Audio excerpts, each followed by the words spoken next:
각본대로 움직였다. 이제 지금의 현 울산시장 송철호 울산시장의 이른바 이제 6.13 지난해 지방선거 이 송 후보의 당선을 위해서 뭔가 이제 각본이 있었고 실제로 그 각본대로 당과 정부 청와대가 착착착착 움직인 거 아니냐 이 논란이 불거졌습니다.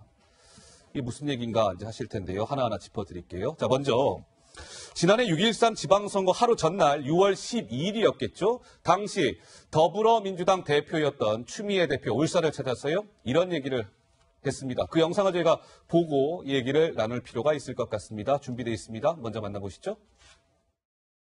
당 대표가 자기 선거구 던져놓고 이곳 울산에까지 와서 호소를 하는데 목이 쉬도록 호소를 하는데 연수원 동기 성수를 좀 찍어주소. 내일 6월 13일 울산이 바뀝니다. 울산을 비비주시기 바랍니다. 믿어도 됩니까? 속도장 찍습니다. 카피합니다.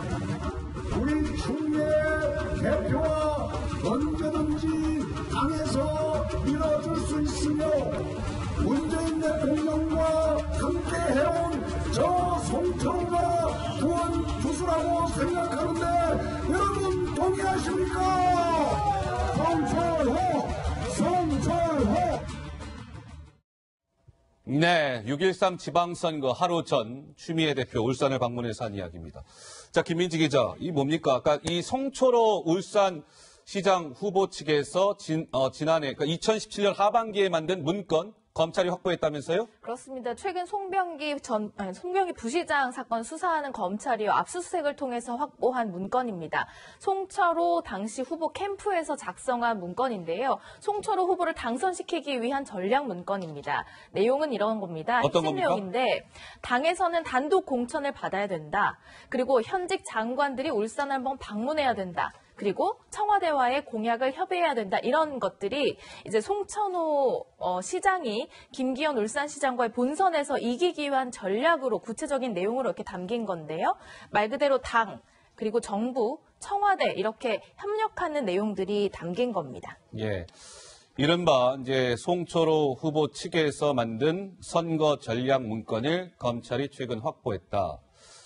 자, 그러면 저렇게 당과 정부 청와대가 이러이러하게 좀 해주면 좋겠습니다라는 걸 이제 송철호 후보 측에서 만든 건데 그게 그러면 실제로 어떻게 연결이 됐는지 그게 성사가 됐는지 이게 굉장히 중요한 부분 아니겠습니까? 한번 보시죠.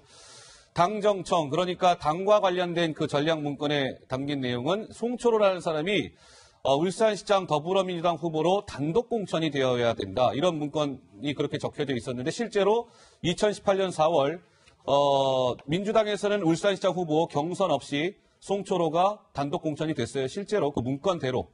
정부와 관련된 거. 현직 장관들이요. 울산을 좀 방문해 줬으면 좋겠습니다. 이 문건 내용이 있었잖아요. 실제로 2017년 10월 김부겸 행안부 장관, 김은경 환경부 장관이 울산을 방문했습니다. 이것도 성사가 됐죠. 그럼 마지막 청와대와의 공약 협의가 필요합니다. 문건에 이렇게 담겨 있었는데 실제로 어땠습니까? 2018년 1월에 송병기 부시장, 송철호 시장, 그리고 당시에 장환석 선임행정관이 청와대 앞 식당에서 실제로 공약을 논의하는 식사 자리를 가졌습니다. 다 성사가 된 거예요. 어떻습니까, 김 교수님? 저도 선거를 해보고 준비도 예. 해봤습니다만 보통 선거를 준비하는 캠프가 만들어지면 그 캠프에서 짤 수 있는 전략이라는 것은 예. 주로 하는 게 일반적인 게 뭐냐면 자기가 할 수 있는 걸 짜는 거예요. 자기가 할 수 있는 거. 그러면요. 선거 캠프가 할 수 있는 거 조직을 어떻게 할 것이고 홍보를 어떻게 할 것이고 기획을 어떻게 할 것이고 예산을 어떻게 할 것이고 그다음에 선거 일정 어떻게 관리할 것이고 이런 걸 짜는 것인데 지금 나와 있는 저 문건은 전부 상대방이 할 수 있는 것들을 다 짜는 거잖아요. 당정청. 단독 후보로 해서 단독 공천을 받는다. 이건 자기가 하고 싶어서 하는 게 아니에요. 당이 해줘야 되는 겁니다. 그럼요. 결정권이 당에 있는 겁니다. 당에 있는 거죠. 당이 결정할 수 있는 걸 왜 선거 캠프에서 저걸 전략이라고 내놓습니까? 그다음에 현직 장관들 울산 와야 된다. 장관이 와야 되는 거예요. 내가 할 수 있는 게 아니잖아요. 맞네요. 그러니까 내가 할 수 있는 것을 짜는 게 캠프의 일상적인 선거 전략이지 상대방이 할 수 있는 걸 미리 다 사전에 알고 했다든지 그 정도로 자기가 자신감이 있는 캠프였는지 모르겠으나 저렇게 짜는 건 굉장히 비정상적이죠. 공약도 마찬가지입니다. 공약을 짤 수 있습니다. 공약을 많이 논의를 하죠. 그러나 청와대하고 공약을 짠다는 전략은 안 짜요. 아하. 어떻게 청와대가 선거 개입하는 기관도 아니고 짜려면 중앙당하고 협의를 한다든지 아니면 자기 상급 기관하고 협의를 한다든지 이렇게 하는 것이지. 그러니까 저는 저게 네. 과연 캠프에서 사용할 만한, 캠프에서 짤 만한 전략인가? 진짜 송철호 캠프가 그렇게 힘이 셌나? 아니면 청와대나 당이나 행정부하고 다 이야기가 된 건가? 뭐 이런 식의 저는 의문이 가장 먼저 들어요. 실제로 성사되고 안 되고 나중 이야기고 예. 저런 과감하고 자신감 있는 캠프 전략을 짰다는 자체가 캠프의 유세를 좀 실감케 하는 것 같습니다. 그러니까 송철호 당시 이제 캠프에서 그쵸? 지난해 이제 2017년 이제 하반기에 만든 저 전략 문건 내용을 검찰이 확보해서 들여다봤더니 지금 이런 내용이 담겨 있었다는 건데 이런 것 같아요. 저런 내용의 문건을 만든 것도 문제지만 송철호라는 분이 도대체 얼마나 힘이 세길래 당정청 저 문건 그대로 100% 다 성사되다시피 했다. 결론이 어떻게 됐습니까? 김기현을 누르고 송철호 당선. 문재인 대통령의 수원이라고 하는 송철호가 결국 울산시장에 당선됐다. 이 연결 과정을 과연 어떻게 봐야 됩니까, 하국장? 그러니까 우리 김 박사가 잘 지적했듯이 울산시장 후보로 나서는 사람이잖아요. 저거 자체를 짰다는 것도 이미 일개 시장의 어떤 범위를 넘어선 거잖아요. 선거 전략으로서는. 근데 문제는 저게 그대로 다 실행이 됐다. 저게 실행이 되려면 당, 정, 청 아닙니까? 예. 그럼 우리나라에서 대한민국에서 집권 여당, 청와대, 행정부 이 세 개를 모두 다 움직일 수 있는 사람 누굽니까? 송철호 시장입니까? 전혀 아니죠. 아니죠. 그러면 안 심지어 되죠. 여당의 당대표도 불가능합니다. 그러잖아요. 우리 행정부를 통할하고 있는 총리 불가능하죠. 청와대 대통령 한번 생각해 보십시오. 우리나라에서 이거를 다 통할해서 이걸 한꺼번에 성사시킬 수 있는 사람 딱 누구 한 사람뿐이 없습니다. 그러잖아요. 과연 문재인 대통령이 사전에 송철호 시장한테 언지를 줬는지 안 줬는지 아니면 이게 행정부하고 당에 아니면 청와대 부하들한테 전달이 됐는지 안 됐는지 모르겠지만 이게 대통령의 의중을 미리 알고 거기에 관련자들이 움직였는지 안 움직였는지 모르겠지만 이거는 어쨌든 선거 개입 자체도 대통령의 측근 30년 직이라고 하는 것이 만약에 배제된다면은 절대로 있을 수도 없고 만들 수도 없는 것이었고 또 실행되기도 어려웠다. 이렇게 볼 수밖에 없습니다. 비근 한번 하나만 예를 들어보면 하나의 예를 들자면 이제 단독 공천이 됐잖아요. 단독 공천 됐죠. 그럼 단독 공천을 하려면 왜 하겠습니까? 상대 후보를 보고 하는 거야. 아, 우리 당에서는 A라는 대표하고 B, C 후보가 있는데 사실은 A 후보가 가장 센데 A 후보가 가면은 상대 후보한테 진다. 그런 때는 어떻게 해야 돼? 전략 공천을 해야죠. 그러잖아요. 전략 공천을 그런 때 하게 되는데 여기는 이제 울산시장 전략 공천이 결국은 단독으로 됐습니다. 단독으로 됐죠. 근데 여기 같은 경우는 어땠어요? 당에서는 다른 경쟁 후보 더 센 후보가 있었습니다. 그러니까 경선 원래는 해야 되잖아요. 그러니까 거기서 경선에서 지면 안 되겠잖아요. 그러니까 결국 전략으로 갔습니다. 이런 것이 과연 송철호 당시 변호사 혼자 가능하겠느냐. 이런 것들이 지금 현재 가장 국민들이 의심하는 대목이죠. 예, 자, 이런 것 같아요. 하국장께서 마침 지금 딱 그 부분을 말씀을 하셨는데, 그러니까 2018년 4월에, 지난해 4월에 민주당 울산시장 후보로는 송철호라는 사람이 혼자 단독 공천을 받은 거예요. 경선 같은 거 없이. 그런데 말이에요. 당시에 민주당 간판으로 울산시장에 출마를 검토했던, 공천을 신청했던 사람이 있었을까요? 없었을까요? 있었습니다. 바로 이 사람이었습니다. 영상으로 준비되어 있습니다. 만나보시죠. 이제 선거 얼마 남지 않았습니다. 저도 오늘 개소식을 하면서 선거 출발에 대한 신호탄을 날리고 있는 것입니다. 지금까지 10수년 동안 울산에 민주당이 만들어질 때까지 하나하나 지켜다 봤습니다. 내가 이 자리에서 후보가 되지 않는 경우에 있더라도 반드시 우리 당에 자산 나와서 당을 원망하지 마십시오. 갑자기 우리 당에 들어와서 후보 하나씩 예비후보가 된 것만 해도 자랑스럽습니다. 우리가 민주당을 어떻게 지켜왔습니까?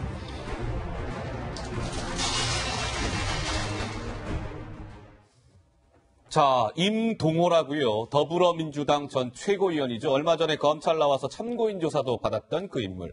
그러니까 저 임동호라는 사람도 울산시장 민주당 간판으로 공천을 신청했다가 저 선거 캠프 지금 개소식된 모습이에요. 근데 결과 어떻게 됐어요? 4월 달에 송초로 단독 공천 민주당에서 이렇게 결정을 한 거예요. 장경태 위원장 보시기에는 이 과정이 좀 어떻게 보이세요? 네, 이 세 가지 모두가 다 너무 어색하게 좀 어거지로 엮여 있는. 어거지로 엮여 있다. 단독 공천 단위는 정당이고요. 또 장관들의 방문 계획은 또 어찌되고 장관 보좌관 비서실이 따로 있습니다. 그리고 청와대 공약 협의도 좀 설명드릴 텐데요.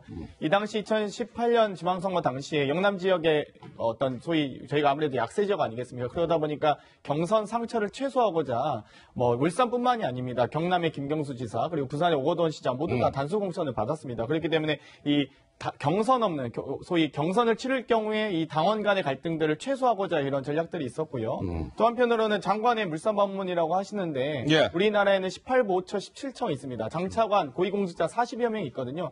그중에 김은경 장관이 두 분만 가셨다면 예. 17개 시도 중에서 울산 지역에 오히려 적게 내려간 것이 아닌가 이런 생각이 들고요. 오히려 더 많이 내려갈 수도 있고 오히려 정권 초기에 많은 장차관들이 전국 순회를 다녔습니다. 예. 그 부분에 대해서 이 울산의 어떤 일개 캠프에서 기획하는 거는 좀 너무 확대해서 한 거라고 보여지고요. 또 한편으로는 청와대와의 공약 협의라고 하는데요. 네. 이 공약 중에 주요 공약이 울산 지역의 공공병원이었습니다. 이 울산 지역이 아무래도 노동자들이 많은 산재병원 아니겠습니까? 알겠습니다. 그런데 이 공공병원은 2012년 당시에 박근혜 후보 또한 공약했던 사안입니다. 그러면 이 박근혜 대통령이 집권하면서도 이 공약을 이행하지 않았거든요. 이 부분에 대해서 왜 이행이 안 되는지에 대한 또 문재인 대통령께서도 공약을 하셨던 사안이기 때문에 당연히 광역단체장으로서는 협의해야 되는 사안이라고 봅니다. 알겠습니다. 장경태 위원장은 좀 얘가 억지로 좀 엮여 있는 듯한 그런 좀 냄새가 난다. 이런 말씀이시고. 장 위원장 말을 그대로 받아가지고 그러니까 억지로 엮였다는 이야기는 뭐냐면 그만큼 이 캠프에서 쓸 수 있는 전략이 아니라는 거예요. 그러니까 이걸 갖다가 짜 맞추는 것이 억지라고 장 위원장이 주장하는 것처럼 그 뒤집어 이야기하면 개별 캠프에서 도저히 짤 수 있는 전략이 아니라는 거예요. 제가 아까 말씀드린 것처럼 이게 실제로 성사됐다는 걸 문제 삼는 건 제가 볼 때 본말을 잘못 잡은 것이고 어떻게 감히 울산시장 예비 후보 캠프에서 이런 전략들을 짜냐는 거예요. 그건 도대체 과도한 자신감 아니면 자기가 정말 자신을 가질 수 있는 든든한 뒷뼈가 있다는 것밖에 설명이 안 돼요.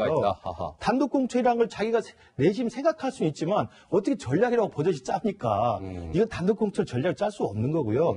장관 울산 한번 장 위원장 말이 맞아요. 얼마나 돌아다닐 수 있습니다. 장관이 여기저기 가는 게 장관 일이죠. 그렇죠. 근데 장관이 울산시장 방문하는 것을 전략으로 짠다는 것은 든든한 뒷뼈가 있든지 자신감이 있는 거예요. 이것도 전략을 짭니까? 장 위원장도 선거 전략 짜봐서 알 텐데. 그다음에 가장 문제는 청와대죠. 공약 협의. 그다음에 공공병원을 광역단체장이니까 협의한다. 어디 그 광역단체장이 된 다음에는 협의하는 겁니다. 그게 맞습니다.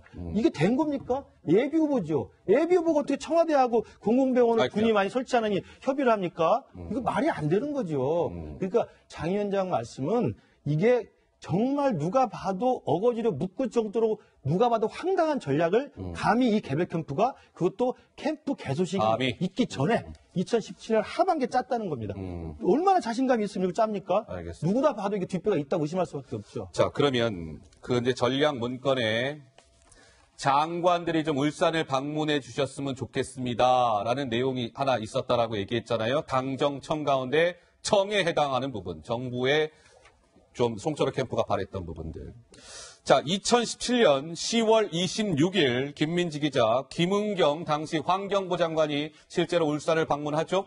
그렇습니다. 울산에 방문한 장관, 환경부 김은경 장관이었는데요. 울산에 왜 반구대 암각화 보전 문제가 있었잖아요. 지금 보시는 저 영상에서도 확인할 수 있었지만 김은경 장관이 저 장소를 방문해서 반구대 암각화의 보전 방안이라든지 뭐 지역에서의 물 공급에 대한 지연 안건을 돌보기 위해서 방문을 합니다. 아, 그래요? 그런데 이 울산에 방문했을 때 울산 정작 시장이 옆에 있는 게 아니라 지금 보시는 영상에서처럼 당시 지역의 변호사였던 송초로 변호사가 함께 이야기를 듣고 장관 옆에서 함께 저 행사에 좀 같이 하고 있는 모습을 보실 수 있는데요.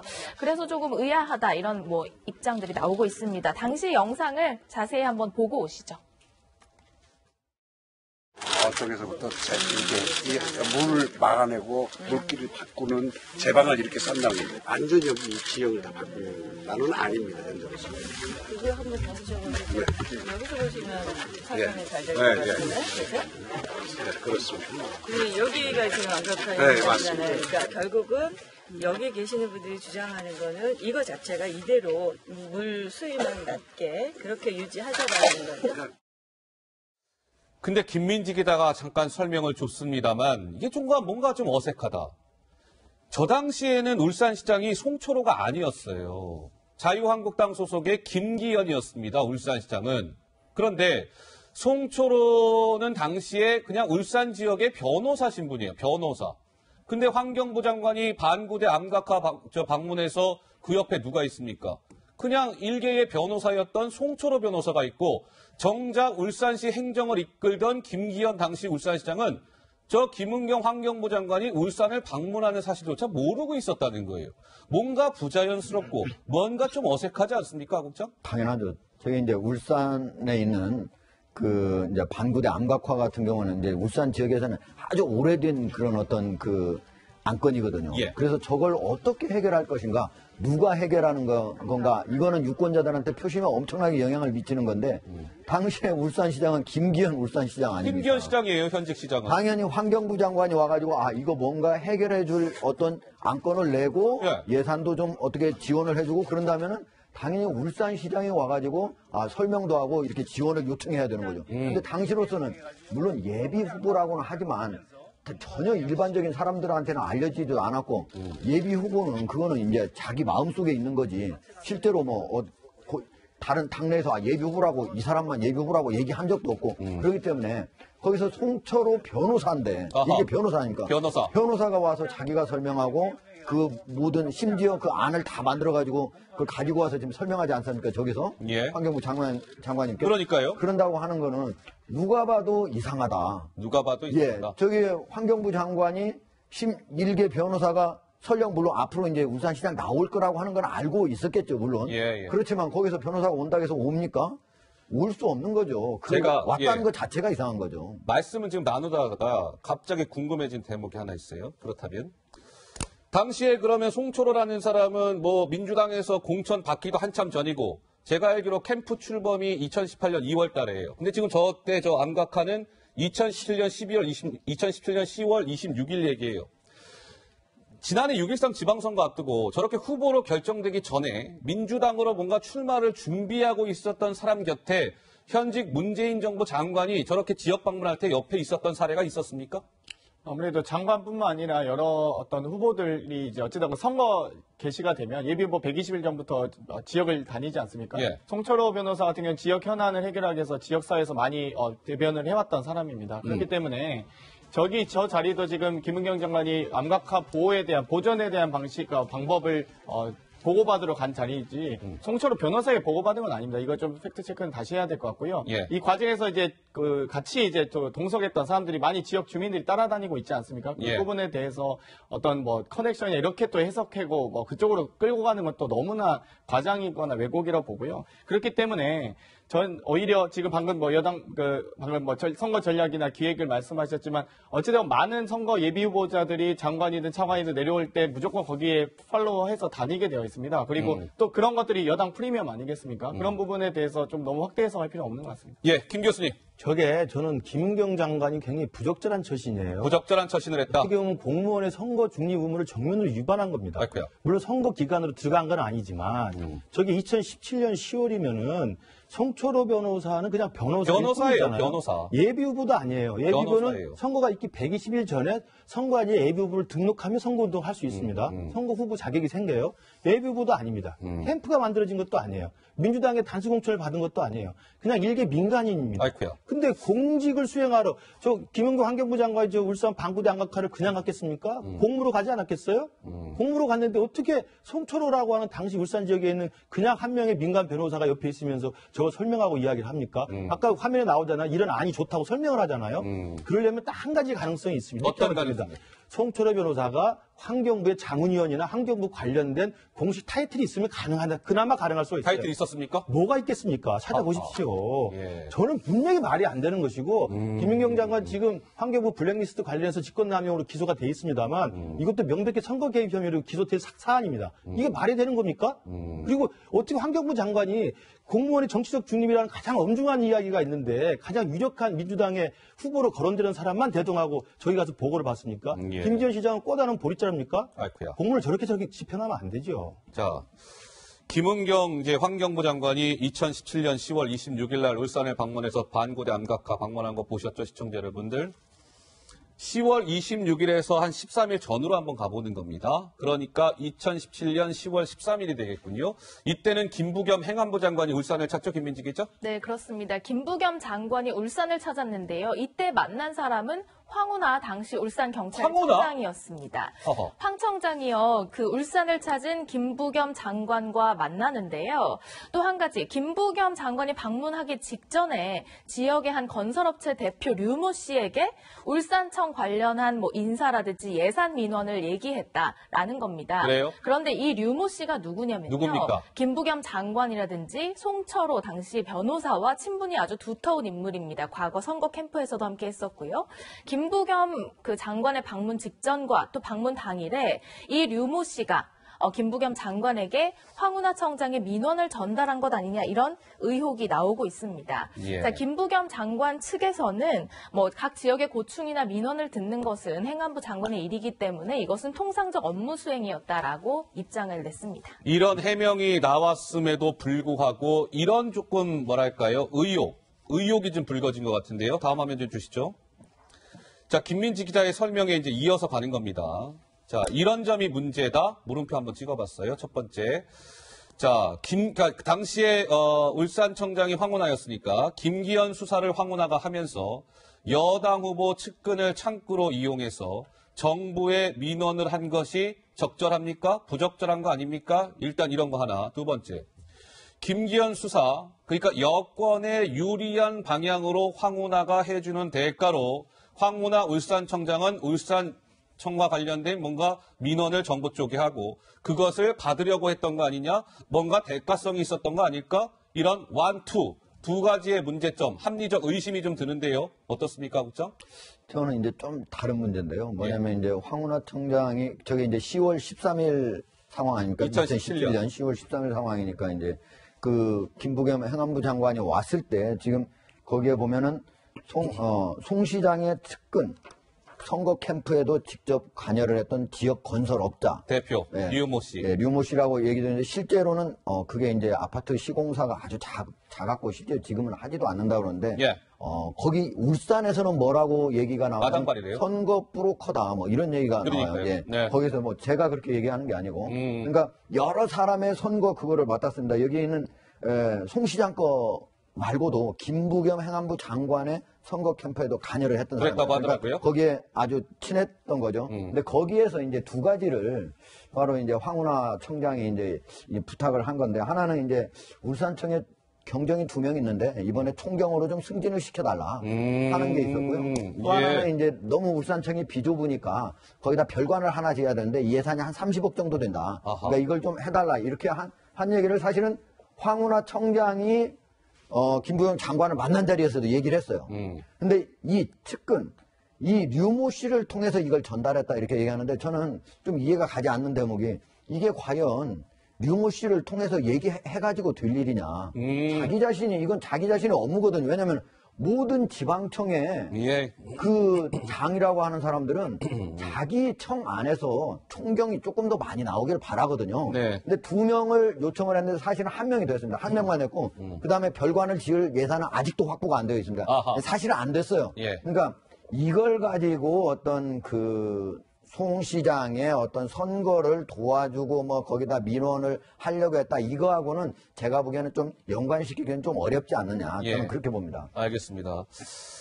자, 일단 뭐 김부겸 장관 건은 이 정도 좀 정리하고 넘어가 보겠습니다. 송병기 울산시 경제부시장 얘기 좀 해볼게요.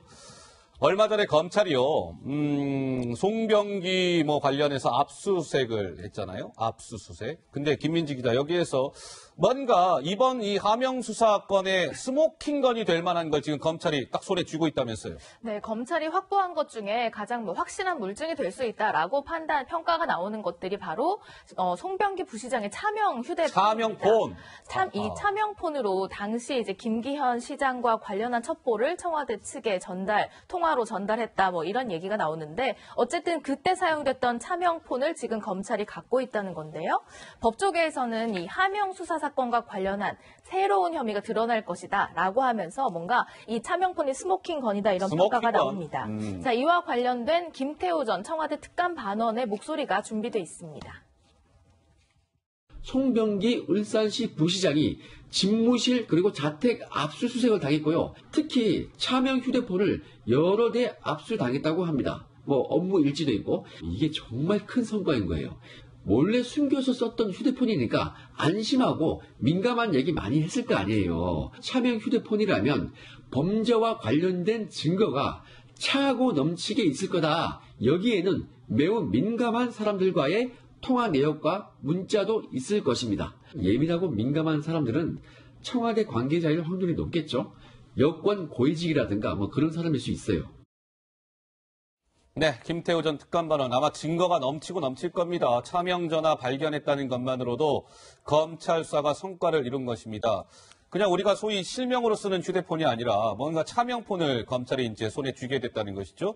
차명 전화를 통해 민감한 이야기를 나눴을 것으로 예상이 되는 만큼 범죄의 흔적이 차고 넘치게 있을 가능성이 높다라는 게 김태우 전 특감반원의 전망이었습니다. 글쎄요, 검찰 수사 연일 속도를 내고 있는 가운데 저 송병기가 가지고 있던 차명폰이 이번 하명 수사건의 스모킹건이 될 수 있다. 이런 관측에 무게가 실리고 있습니다.